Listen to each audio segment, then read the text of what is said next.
श्री रामकृष्ण लीला प्रसंग स्वामी शारदानंद जी द्वारा लिखित पाठ संख्या 36 साधक भाव का प्रथम विकास।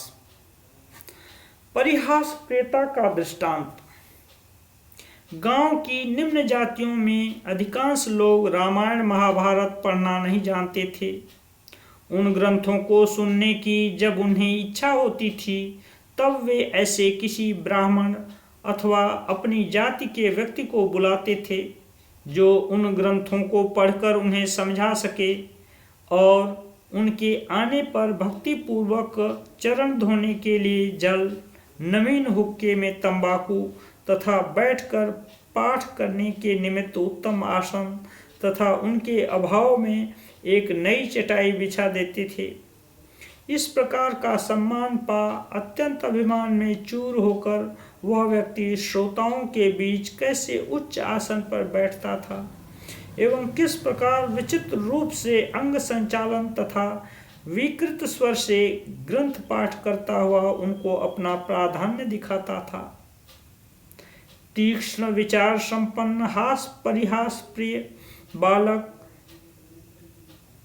यह सब विशेष ध्यान पूर्वक देखा करता था तथा समय समय पर दूसरों के निकट अत्यंत गंभीरता के साथ उसका अभिनय करता हुआ सबको हंसाकर लोटपोट कर देता था। श्री रामकृष्ण देव के मन का स्वाभाविक गठन। श्री रामकृष्ण देव के बाल्य जीवन की पूर्वोक्त घटनाओं की मीमांसा के द्वारा हमें यह ज्ञान होता है कि वे किस तरह की मानसिक स्थिति को लेकर साधना क्षेत्र में अग्रसर हुए थे। उन घटनाओं से यह स्पष्ट है कि उनके मन का झुकाव जिस विषय की ओर होता उसे कार्यान्वित किए बिना उनका मन कभी शांत नहीं होगा तथा अभीष्ट प्राप्ति के मार्ग में जो कुछ बाधाएं उपस्थित होंगी उन्हें कठोर हाथों से तत्काल ही दूर कर देने में कभी भी वह पीछे न हटेगा। साथ ही यह भी स्पष्ट है कि इस प्रकार का हृदय ईश्वर पर तथा अपने ऊपर एवं मानव मात्र के अंतर्निहित देव स्वभाव पर दृढ़ विश्वास स्थापित कर संसार के समस्त कार्यों में अग्रसर होगा। नीच अपवित्र भावों की बातों का तो कहना ही क्या, संकीर्णता की किंचित मात्र गंध भी जिन भावों में दिखाई देगी उन्हें कभी वह उपादेय समझकर ग्रहण नहीं करेगा एवं पवित्रता, प्रेम तथा करुणा के द्वारा ही वह सर्वदा सब विषयों में नियंत्रित होता रहेगा। साथ ही यह भी हृदयंगम होता है कि अपने तथा दूसरों के अंतःकरण का कोई भी भाव अपना स्वरूप छिपाकर कपट वेश के द्वारा उक्त प्रकार के हृदय मन को कभी भी प्रताड़ित नहीं कर सकेगा। श्री रामकृष्ण देव के अंतःकरण के संबंध में पूर्वोक्त बातों को विशेष रूप से ध्यान में रखकर जब हम अग्रसर होंगे तभी हमें उनके साधक जीवन की अलौकिकता का यथार्थ अनुभव होगा। दाल रोटी प्राप्त करना जिस विद्या का लक्ष्य है वह मैं नहीं सीखूंगा। जिससे यथार्थ ज्ञान होता है वही विद्या मैं सीखूंगा।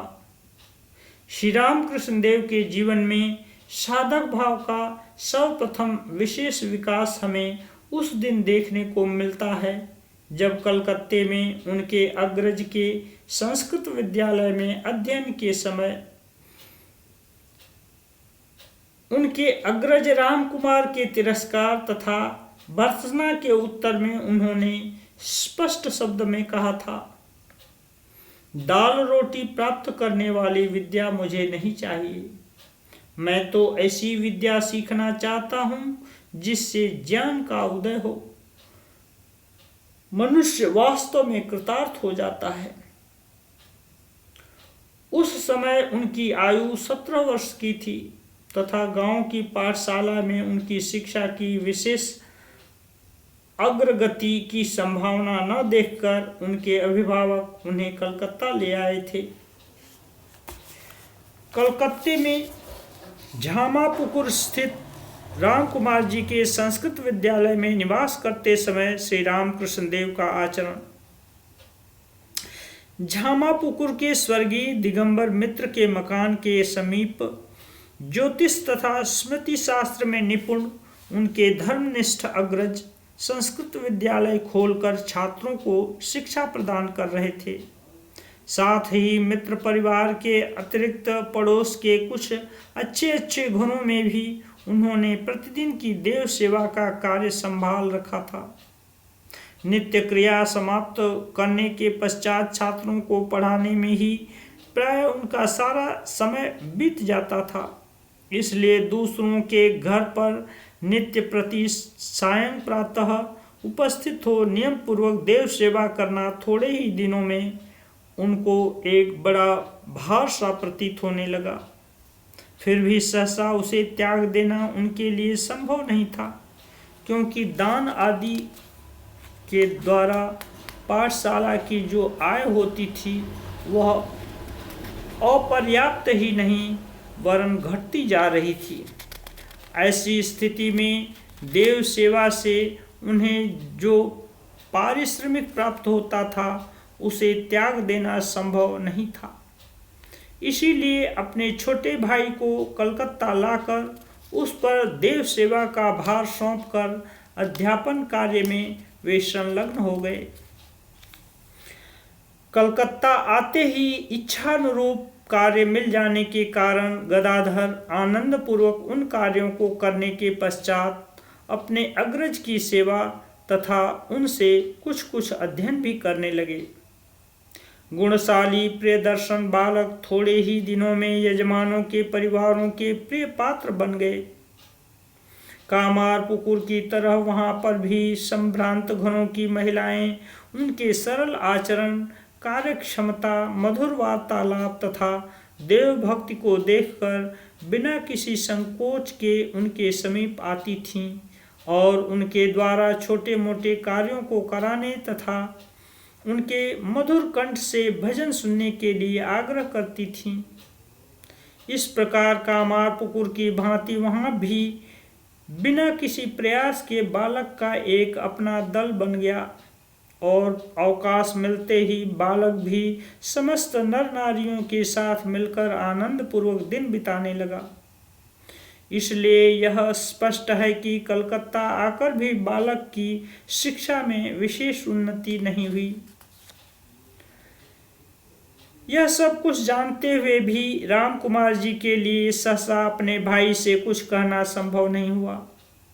कारण यह था कि एक तो माता के प्रिय कनिष्ठ पुत्र को उनको स्नेह सुख से वंचित कर वे एक तरह अपनी ही सुविधा के लिए दूर लिवा लाए थे, और दूसरे यह कि लघु भ्राता के सद्गुणों से आकृष्ट हो लोग उसे आग्रह पूर्वक अपने घर पर स्वागत निमंत्रण आदि देते रहते थे। ऐसी स्थिति में बालक को रोककर उसके आनंद में विघ्न उत्पन्न करना क्या न्याय संगत हो सकता है? ऐसा करने से बालक के लिए कलकत्ते में रहना क्या वनवास की तरह असहनीय नहीं होगा? घर की आर्थिक स्थिति यदि अनुकूल होती तो बालक को माता के निकट से दूर लिवा लाने की कोई आवश्यकता नहीं थी। कामारपुकुर के समीपवर्ती किसी दूसरे गांव में किसी योग्य अध्यापक के पास पढ़ाने के लिए भी उसे भेजा जा सकता था। उस हालत में माता के समीप रहकर ही बालक पढ़ लिख सकता था। इस प्रकार की भावना से प्रेरित हो कुछ महीनों तक बालक से कुछ न कहते हुए भी अंत में कर्तव्य की प्रेरणा से पढ़ने में ध्यान देने के निमित्त एक दिन रामकुमार जी ने सामान्य रूप से बालक को डांट डपट दी, क्योंकि कुछ दिनों के बाद सरल तथा सदा आत्मविह्वल बालक को आगे चलकर संसारी बनना पड़ेगा और इसके लिए अभी से उसे नियंत्रित कर उचित मार्ग में चलने की शिक्षा न मिली तो भविष्य में उसके लिए वह कार्य क्या कभी संभव हो सकता है। अतः भ्रातृवात्सल्य तथा सांसारिक अनुभव दोनों कारणों से प्रेरित होकर राम कुमार जी ने ऐसा किया था।